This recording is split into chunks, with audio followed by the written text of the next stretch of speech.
Hello, one and all. Jasper here, and bit of a surprise drop here, but we have George R. R. Martin releasing his Not a Blog post.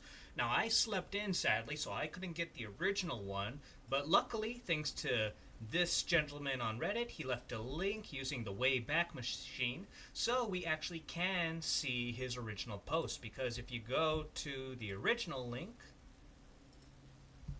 the page sadly does not exist. So likely, and HBO was fast on this, because this was posted 4 hours ago. So in that time, HBO forced him to take it down or something along those lines. But the internet is forever. So I thought it'd be fun, I haven't read it yet, if we just kind of go through it and I can just give my general thoughts about it. I'm probably going to have to ask my artist in order to make a thumbnail real fast, but we'll see what I can do there. Anyways, let's start. Back in July, I promised you some further thoughts about Blood and Cheese, and Maylor the Missing. After my commentary on the first two episodes of Hot D Season 2, A Son for a Son, and Rhaenyra the Cruel. Those were terrific episodes, well written, well directed, powerfully acted. A great way to kick off the new season. Fans and critics alike seem to agree. There was only one aspect of the episode that drew significant criticism: the handling of Blood and Cheese, and the death of Prince Jaehaerys. From the commentary I saw online, my opinion was split there. The readers of Fire and Blood found the sequence underwhelming and disappointing, watered down from what they were expecting. Viewers who had not read the books had no such problems. Most of them found the sequence a real gut punch, tragic, horrifying, nightmarish, etc. Some reported being reduced to tears. I find myself agreeing with both sides. And I think this is very accurate. A lot of people who are critical of Blood and Cheese, myself included, are definitely book readers. If you've never read the books, then you don't know how much better it could have been, and thus what to compare it to. People who just watch the show, most of them aren't writers. Most of them aren't as big of fans as a lot of us who make videos and read the books, and who you guys who watch videos like this. So it's entirely expected that more casual audiences are not going to be as critical of the Blood and Cheese. I still think there are some things that you can be critical of, even if you've never read the books. The first thing that jumps to my mind is how there are no guards anywhere, like it's not defended at all. And secondly, how it ends with Alicent riding Kristen Cole, as well as Helena just having a huge lack of emotion and trying so little to keep her children safe. But anyways, let's keep going with the blog. In my book, Aegon and Helena have 3 children, not 2. The twins, Jaehaerys and Jaehaera, are 6 years old. Real fast, now that I think about it, doesn't George have like a lot of twins in his stories? Like, I'm trying to remember. It's hard to remember them all, but obviously you have Jaime and Cersei Lannister. You have the Kingsguard twins, Eric and Eric. I think Olenna Tyrell also has a pair of twin bodyguards, also named Eric and Eric. There's also the twin princes and princess here. Like, good God. And I swear there's probably a lot more. Anyways, back to the topic. They have a younger brother, Maelor, who is 2. When Blood and Cheese break in on Helena and the kids, they tell her they are debt collectors and come to extract revenge for the death of Prince Lucerys, a son for a son, as Helena has 2 sons. However, they demand that she choose which one should die. She resists and offers her own life instead, something I wish the previous episode had, instead of her just offering her necklace. But the killers insist it has to be a son. If she does not name one, they will kill all 3 of the children. To save the life of the twins, Helena names Maelor, but Blood kills the older boy Jaehaerys instead, while Cheese tells little Maelor that his mother wanted him dead. Whether the boy is old enough to understand, that is not at all certain. That's not how it happens in the show.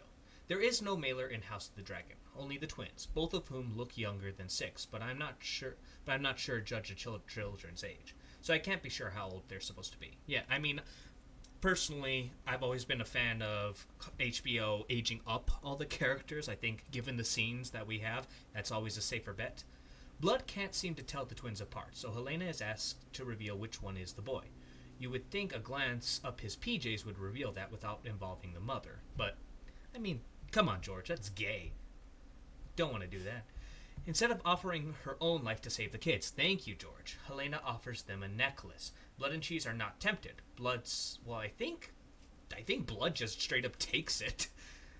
Blood saws Princess Jaehaerys's heads off. That's one thing that I'll actually give the show credit for, because in the books it's just a quick slash and lop off. But sawing through the head, like the muffled screams, that was particularly just horrifying and gut-wrenching. But I do wonder, like, sawing with a sword, I guess it's the same as cutting your meat, though I think of like a steak knife. You need a serrated knife, so it might have still been a bit of a hassle, so maybe a quick swing would have been better. We are spayed the side of that. A sound effect suffice. In the book, he lops the head off with the sword, yeah. It is a bloody, brutal scene, no doubt.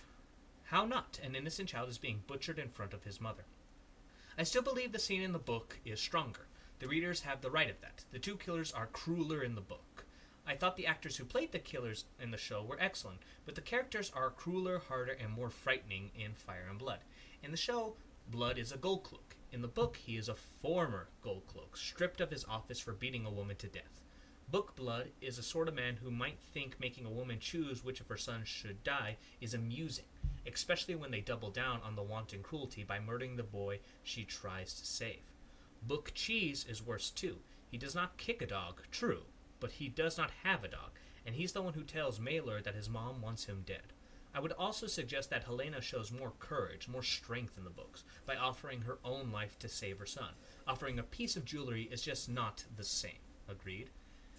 As I saw it, the Sophie's Choice aspect was the strongest part of the sequence, the darkest, the most visceral. I hated to lose that, and judging from the comments online, most of the fans seemed to agree.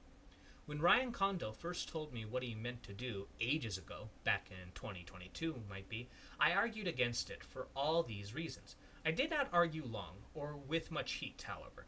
The change weakened the sequence, I felt, but only a bit, and Ryan had what seemed to be practical reasons for it. They did not want to deal with casting another child, especially a 2-year-old toddler.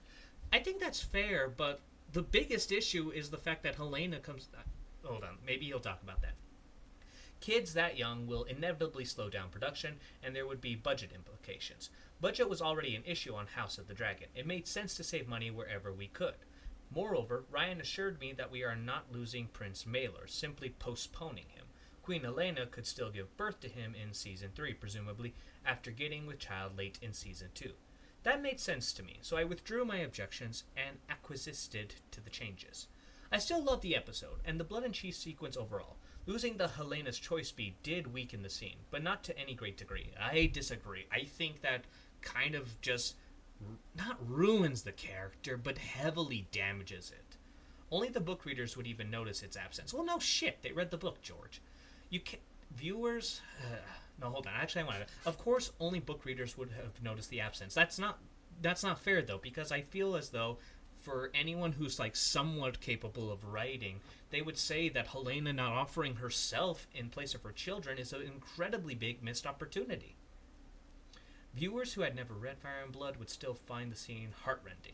I didn't find it heartrending, though. I found the only moment that really made me go, oh, fuck, was when they started sawing off the kid's head. The sound, the muffled scream, that was great. Everything else, though, was just a letdown. Maelor did not actually do anything in the scene, after all. How could he? He was only 2 years old. There is another aspect of the removal of the young princeling, however. Those of you who hate spoilers should stop reading here. So, there's your warning from me to you guys. Spoilers will follow, at least for the readers among you. If you have never read Fire and Blood, maybe it does not matter, because all I am going to spoil here are things that happen in the books that may never happen in the series. Yeah, because they're going so crazy away from the books, it's no good to complete it. You'll maybe know how it ends by the end of it, but how we get there, fuck it. It's like Season 8 territory. Sometime between the initial decision to remove Maelor, a big change was made. The prince's birth was no longer just going to be pushed back to Season 3. He was never going to be born at all. The younger son of Aegon and Helena would never appear.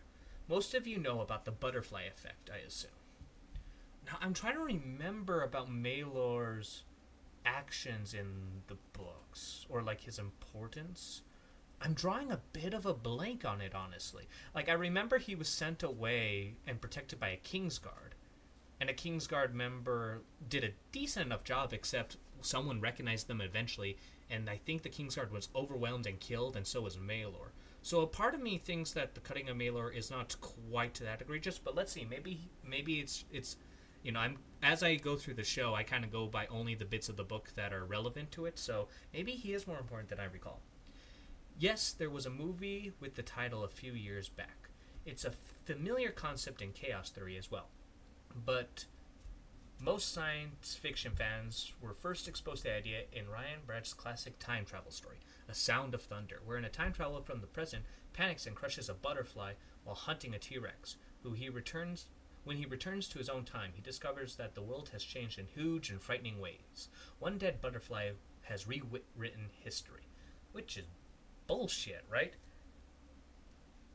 Because I've heard the butterfly effect and how like one little change has a massive effect, but that's silly. You killing a butterfly would not have ramifications for modern history or stories or life. The lesson being that change begets change, and even a small and seemingly insignificant alteration to a timeline or a story can have a profound effect on all that follows. Maelor is a 2-year-old toddler in Fire and Blood, but like our butterfly, he has an impact on the story all out of proportion to his size. The readers among you may recall that when it appears that Rhaenyra and her blacks are about to capture King's Landing, Queen Alicent becomes concerned for the safety of Helena's remaining children and takes steps to save them by smuggling them out of the city. The task is to the Knights of the Kingsguard. Sir Willis Fell is commanded to deliver Princess Jaehaerys to the Baratheons at Storm's, while Maelor is given over to Sir Rickard Thorne to be escorted across the Mander to the protection of the Hightower army on its way to King's Landing. Willis Fell delivers Jaehaerys safely to the Baratheons at Storm's, but Sir Rickard fares less well. He and Maelor get as far as Birdbridge, where he is revealed as a Kingsguard in a tavern called the Hog's Head. Once discovered, Sir Rickard fights bravely to protect his young charge and brings him to safety, but he does not even make it to cross the bridge before some crossbows bring him down. Prince Maelor is torn from his arms and then, sadly, ripped to pieces by the mob fighting over the boy and the huge reward that Rhaenyra has offered for his capture and return. Yeah, so, okay, I was remembering it correctly. This is definitely probably a thing that you could say is like cutting the bad stuff that Rhaenyra's done, like all the kind of little negative implications they seem to want to remove and get rid of. Though I think if that's the case, this was an easy one to defend. Obviously, so long as they made it to where Rhaenyra said, bring the boy alive, she's kind of somewhat blameless. It's the mob that's more at fault than her. But anyways, will any of that appear in the show? Maybe. I don't see how.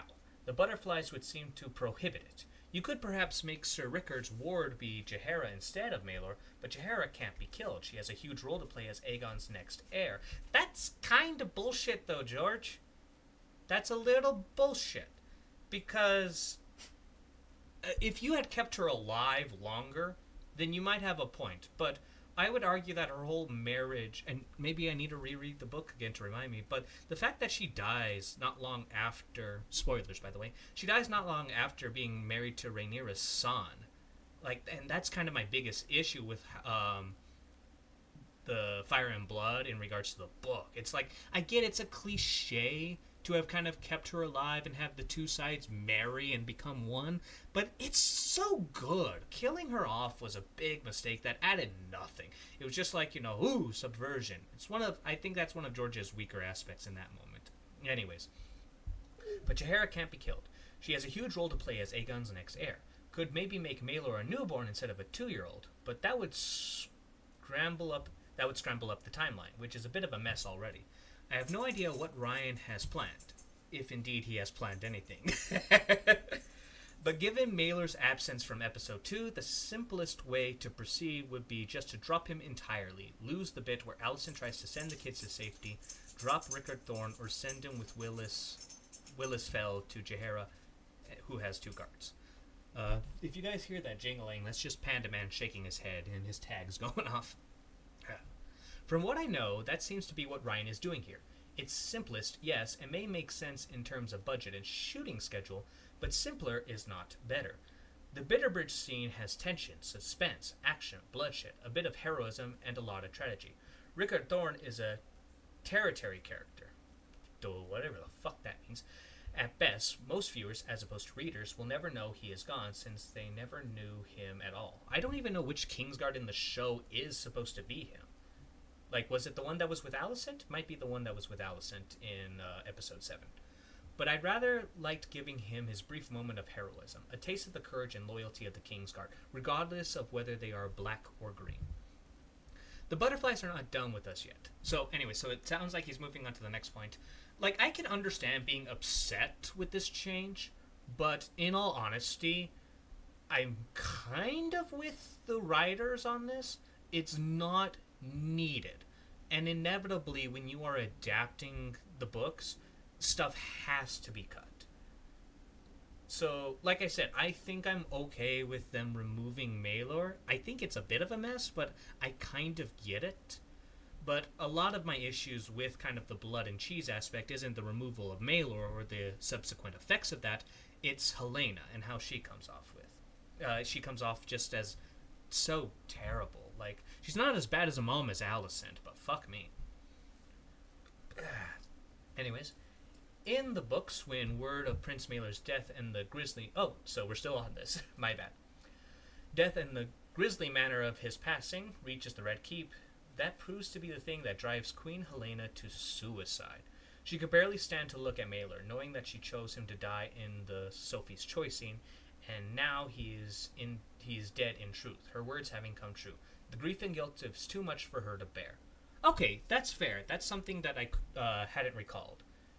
But I still think you could likely justify the suicide in other ways. But now I see kind of the pin of where George takes more issue with it. In Ryan's outline for Season 3, Helena still kills herself, for no particular reason. There is no fresh horror, no triggering event to overwhelm the fragile young queen.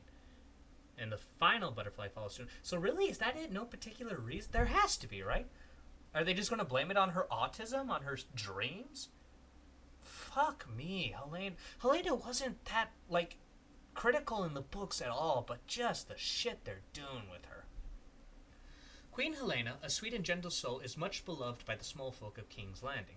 Rhaenyra was not, so when rumors began to rise that Helena did not kill herself, but rather was murdered at Rhaenyra's command, the commons are quick to believe them. That night, King's Landing rose in bloody riot. I wrote on page 506 of Fire and Blood, it is the beginning of the end of Rhaenyra's rule over the city, ultimately leading to the storming of the Dragon Pit and the rise of the Shepherd's Mob that drives Rhaenyra to flee the city and return to Dragonstone, and her death. Maelor by himself means little. He is a small child, does not have a line of dialogue, does nothing of consequence but die. But here and when and how, that does matter. Losing Maelor weakened the end of the blood and cheese sequence, but it also cost us the Bitterbridge scene with all of its horror and heroism. It undercut the motivation for Helena's suicide, and that in turn sent thousands into the streets of alleys, screaming for justice for their murdered queen. None of that is essential, I suppose, but all of it does serve a purpose. It all helps to tie the storylines together, so one thing follows another in a logical and convincing manner. Okay, George has somewhat convinced me now. I'm definitely a bit more understanding of his frustration with the removal of Maelor.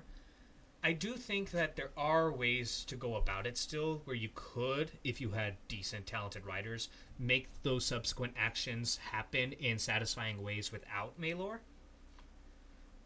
But obviously the writing team that is currently in the suites, whoever they are, well, obviously you have Ryan and Sarah Hess being the face of them, but they're not capable of it. There has to be one writer, though, because every once in a while there is some banger shit in there. What we will offer the fans instead, once we've killed these butterflies, I have no idea. I do not recall that Ryan and I ever discussed this, back when he first told me they were pushing back on Aegon's second son. Maelor himself is not essential, but if losing him means we lose Bitterbridge, Helena's suicide, and the riots, well, that's a considerable loss. And there are larger and more toxic butterflies to come if House of the Dragon goes ahead with some of the changes being contemplated for Season 3 and 4. George R.R. Martin. So, interesting blog. I'm a little disappointed in it because in me it's tackling a change that has not yet damaged the show and could possibly, I have no faith in the writers in this, but could possibly be changed to where it's still satisfying and still good in one way or another, where you still get the important character beats and whatnot. There's a lot from the show that I'm really sad George doesn't comment on in the second season. Like Damon's having so much troubles in the Riverlands when it should just take him like a couple days to pacify them all. Alicent. I'm surprised there's not a single comment on Alicent and just how much of a bitch she is and how terrible she is. Like, oh man. I'm surprised this was removed. Like, fuck me. Really? Did they want to remove it because of spoilers? But fuck me, the people who read George's Not a Blog are less than the books. Fuck off. Ugh. I don't know. I'm a little disappointed. I was hoping that George would be a bit more hitting hard with it than just this one particular topic of Mailer. I was hoping there'd be a lot more. But anyways, that says Not a blog. I do, for the most part, agree with it. I do wish he delved into other parts of the show, in my eyes, more egregious aspects of the show and changes. But I guess this is where I'll end it here. Yeah, didn't expect this to come. A part of me thought that he wasn't actually going to make this post at all. But here it is. Anyways, you all be safe and have either a good day or a good night.